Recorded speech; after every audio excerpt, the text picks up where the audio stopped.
Good afternoon, ladies and gentlemen. Honestly, it's promising to be a marathon session, and I'll just try hard to at least hold your attention for some part of the time. As I've been introduced, I work very largely in a GI surgical-based unit, including transplant. And my topic today is actually jaundice that complicates pregnancy.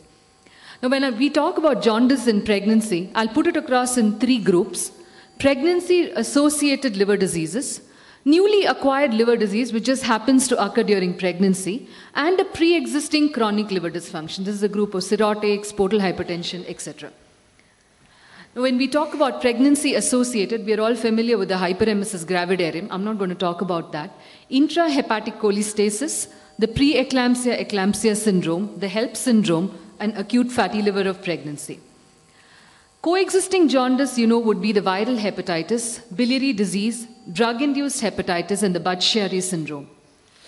And the chronic diseases are cirrhosis with portal hypertension, chronic carriers or chronically progressing hepatitis B and C, autoimmune liver disease, and Wilson's disease. So let me first talk about viral diseases. When you talk about new infections in pregnancy relating to the liver, viral hepatitis honestly would be the largest. And of this, more than 50% is this viral hepatitis A. We all know it's the fecal-oral route, so improperly or contaminated water is a source. The prodrome is with anorexia, malaise, nausea, and vomiting, and you pick it up by elevated transaminases. And the diagnosis of hepatitis A virus is the documentation of an IgM antibody to hepatitis A virus by ELISA. If a pregnant woman chooses to travel to an area which is endemic for hepatitis A, she can be protected by taking a vaccine which confers immunity 2 weeks after taking the injection. Now, if a woman who is infected with hepatitis A has a delivery within 2 weeks of contracting the infection, then the neonate can be prophylaxed with immunoglobulin. So this is just a chart, and you can see that this is an RNA virus. Vertical transmission to the fetus is not observed.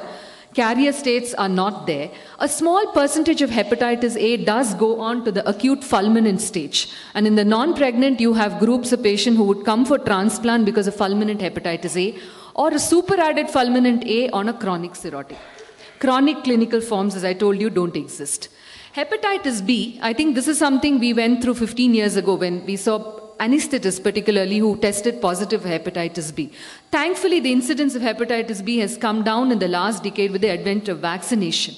It also occurs in healthcare workers and those needing multiple transfusions of cryoprecipitate. If a person with hepatitis B undergoes a pregnancy, or a carrier form of hepatitis B undergoes a pregnancy, the morbidity is not particularly increased, but there are reports of a flare-up of the disease after pregnancy. The diagnosis is by the documentation of hepatitis B surface antigen, antibody to the core antigen. If the person also documents an hepatitis B antigen, this is the group which is most infective. This mother is most likely to transmit the disease to her child, and this child should receive immunoglobulins along with vaccination immediately after delivery. So this is the features of the virus. This is a DNA virus with an incubation period 30 to 180. Maximum infectivity is in the prodrome, or if they are positive with the hepatitis E antigen. And you have asymptomatic forms to fulminant forms, and this is a group of virally infected livers that become cirrhotic and may need a transplant subsequently. So the risk of the transmission occurs if the mother contracts the disease in the last trimester of pregnancy, or if she has hepatitis B E antigen. Now, hepatitis C in the last 10 years has emerged as a more frightening form of hepatitis. Till date, no vaccination has been available to treat that. Now, what was frightening is that, only 25 to 30% of individuals who are infected with hepatitis C manage to clear the virus. This is in contrast to the other forms of hepatitis. And what happens to the ones who don't clear? Nearly 90% of them progress to a form of chronic hepatitis, cirrhosis. Some of them are predisposed to develop hepatocellular carcinoma, and they may die in 2 decades or a little longer. So this is a frightening virus to be worried about. Diagnosis is by documentation of antibody to hepatitis C virus and by HCV RNA by the reverse transcriptase. Transmissions are higher if the mother has HCV RNA. Treatment if the mother contracts infection during pregnancy is interferon. Ribavirin cannot be used during pregnancy because it is teratogenic. This was formerly called as a non-A, non-B hepatitis. You can see in this, the carrier state is about 50 to 85%, and there are chronic clinical forms of persistent active hepatitis which will lead on to cirrhosis. Now, let me come to the more benign form. Intrahepatic cholestasis is a benign self-limiting disorder that occurs in the late second trimester of pregnancy. It starts with a pruritus that may begin in the night and then becomes a very troublesome pruritus. At the same time, the mother may manifest jaundice. It most commonly occurs in twin pregnancy, in the multipara, or in women who've had jaundice following intake of oral contraceptives. The etiology proposed is an increased sensitivity to the cholestatic effects of estrogenic steroids and a decreased activity of sulfonyl transferase enzyme. It is a pruritus that is the most disturbing feature. And how do you... This is a picture of the enterohepatic circulation of bile salts. And what happens when you have this patient ends up having an obstructive jaundice. Obstructive jaundice, the bile salts don't reach the intestine, they don't emulsify the fats are not absorbed, patient presents with steatorrhea, and you have a deficiency of the fat-soluble vitamins A, D, E, and K. And as all of you would know, vitamin K is necessary for the trans-carboxylation of clotting factors 2, 7, 9, and 10 to convert them to an active form. So, as you can see in this patient with steatorrhea will manifest a coagulopathy, and what it translates to us during pregnancy is an increased bleeding. They may sometimes have a prolonged prothrombin time which can be picked up, or they may have bleeding. So the concerns at the time of delivery would be postpartum hemorrhage. Cholestyramine resine, when it is used, treats the patient very effectively symptomatically, but worsens the fat losses so that it causes bleeding complications, like intracranial hemorrhage in the newborn. So during pregnancy, the drug of choice would be ursodeoxycholic acid. So although this disease is benign for the mother, the fetal implications are not so benign. There's an increased incidence of prematurity, fetal death, fetal distress leading to emergency cesarean sections, and nearly 9% of stillbirths have been reported with this condition. Another frightening complication that can occur with liver disease during pregnancy is acute fatty liver of pregnancy or a reversible peripartum liver failure. This is a defect of fatty acid metabolism within the hepatocytes, and it presents as microvascular steatosis, which is present in zone 3 of the hepatocytes. Histologically, if you take slices, they found that the liver actually resembles the liver of children who have defects in fatty acid metabolism, particularly the long-chain hydroxy coenzyme A deficiency. Now, it is proposed that fetuses which have inborn errors of fat metabolism pass out these toxic products into the mother, and it is these mothers who may be susceptible to this acute fatty liver of pregnancy. Now, the symptom complex you have may be very mild, like abdominal pain, or it may progress to severe jaundice and even to encephalopathy. Biochemically, you can see the enzymes being elevated along with bilirubin, ammonia, and the coagulation products being deranged. Now, the Swansea criteria has been proposed for a diagnosis. You can see they're all listed. Symptoms: bilirubin, a low sugar, high uric acid, increased enzymes, ammonia, renal impairment, coagulopathy, and microvesicular steatosis. Now, the presence of more than any 6 of these in the absence of any other explanation is supposed to make a diagnosis of fatty liver of pregnancy. And the management would be expeditious delivery, fluid and electrolyte correction, the correction of coagulopathy. Hypoglycemia is a very frightening thing in this condition. It is compounded in pregnancy, and you need to have frequent blood glucose monitoring and replacement. Treatment of hepatic encephalopathy, and one must anticipate a postpartum hemorrhage in view of deranged coagulation disorders. Very rarely, even in this, you can have a fulminant failure. And having worked in the transplant unit, we know that the criteria for transplantation in an acute fulminant failure in our Indian situations does not actually correlate with the Western, like say, for example, the King's College criteria. So it would be legally a very difficult thing. You might find a patient who satisfies your criteria for transplant. But as has been reported in literature, some of the patients who satisfied this criteria but have not been transplanted have actually lived to survive that particular episode. So this is a thing. Like, you might lose a patient from acute liver failure, but you're not sure if transplant is the right choice. And so you may have dilemmas like this in the management of these patients. Then, of course, you have the syndrome of preeclampsia, eclampsia, and HELP. And as has been shown in this figure, you can see the overlap. HELP syndrome, I'm sure there have been lectures about this. Basically, the slide was intended to show its overlap with preeclampsia. And while the maternal mortality could be around 2 or higher, the perinatal mortality in this remains high, 9 to 39%. Now, thrombocytopenia, you all know, is because of an increased consumption or a destruction of platelets. And with platelet activation, thromboxane A and serotonin are released, causing vasospasm, platelet agglutination, and endothelial damage. The liver enzyme being increased are because of the obstruction of hepatic blood flow by fibrin deposits in the sinusoids. And you have the classical hemolytic anemia with its appearance in the peripheral smear.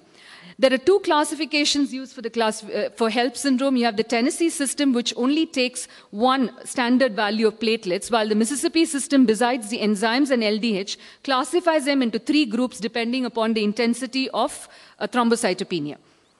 So management in these cases are hospitalization, control of blood pressure, corrective measures for DIC, seizure prophylaxis, and fetal monitoring. And if a center is not equipped to handle such sick patients, they need to be transported to a tertiary center.